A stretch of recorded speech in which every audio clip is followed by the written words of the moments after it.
ਲੱਤ ਟੁੱਟ ਗਈ ਹੈ, ਪਲੇਟ ਪਈ ਹੈ, 100 ਦਿਨ ਤੱਕ ਹੱਡੀ ਜੁੜੇਗੀ।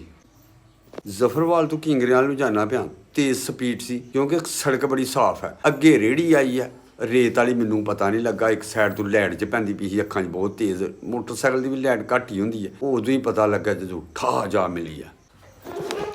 ਆਪਣੇ ਭਰਾਵਾਂ ਦਾ ਤੇ ਯਾਰਾਂ ਦੋਸਤਾਂ ਦਾ ਮੁਸ਼ਕਲ ਵੇਲੇ ਪਤਾ ਲੱਗਦਾ जी। बिस्मिल्लाहिर्रहमानिर्रहीम, अस्सलाम वालेकुम प्यारे दोस्तों। अरशद वफाई दोस्तों की खिदमत च हाज़र। जनाब मुबशर सदीक साहब बड़े यूट्यूबर अज पता लैन आए ने मेरा, तो मैं दोस्तों जरा ना वीडियो बना के दस रहा जी। अलहमदुलिल्ला मेरे जो यार दोस्त ने, जो रिश्तेदार अजीज़ो कार सारे आ रहे हैं अलहमदुलिल्ला। कोई मसला नहीं, औखे सौखे वेले फिर आउंदे ही रहिंदे ने, ते औखे सौखे वेले ना आउण ते अपने भरावां दी पहचान भी नहीं हुंदी। ठीक है, तो अल्लाह खुश रखे। देखो मुकम्मल वीडियो, तो हुण मुबशर साहब उन्हां नाल तुहाडी मुलाकात कराने जी। जी ज़ाहिद साहब ज़फरवाल फैमिली मार्ट वाले यूट्यूबर मुदस्सर साहिब, अस्सलाम वालेकुम। माशाल्लाह जी, बड़े यूट्यूबर मुबशर सदीक साहिब, अस्सलाम वालेकुम। और मुकर्रम साहिब। मैनू जी मामू होरां दा हुणे ही पता चलिया सी। मैं चला गया था बांग्लादेश, तो मामू होरां दा बाद दे विच होया एक्सीडेंट नूं, ते इन्हां ने मैनू इतलाह नहीं की कि परेशान ना होए, तो मैं वापस आया तो पता लग्या एक्सीडेंट होए दा। चलो अल्लाह दा शुक्र है कि मामला जिहड़े ने सैट ने।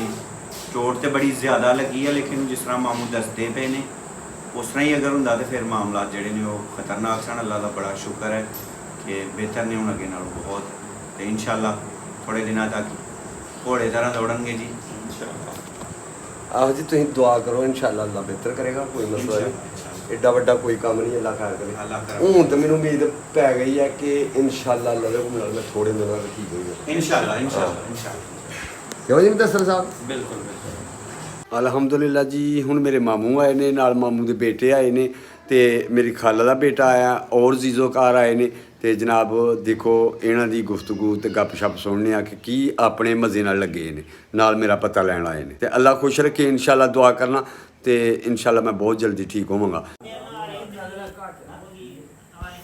जी। यह साडा पिंडां दा माहौल हुंदा है, एक दूजे दे दुख सुख च शरीक होना, और इस तरह का पिंडां दा माहौल जे दोस्तां नूं पसंद आवे तो लाइक जरूर करियो।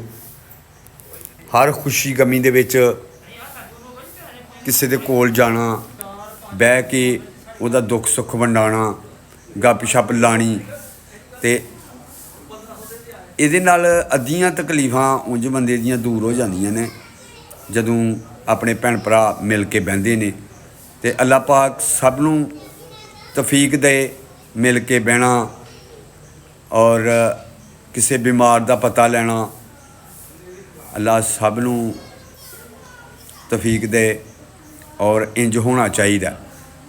अगर साडी ये वीडियो पसंद आई है दोस्तों नूं ते लाइक बनता है, लाइक करो, दोस्तों के नाल शेयर करो, तो इंशाअल्लाह नैक्सट वीडियो च फिर मिलेगा अरशद वफाई। अल्लाह हाफिज़।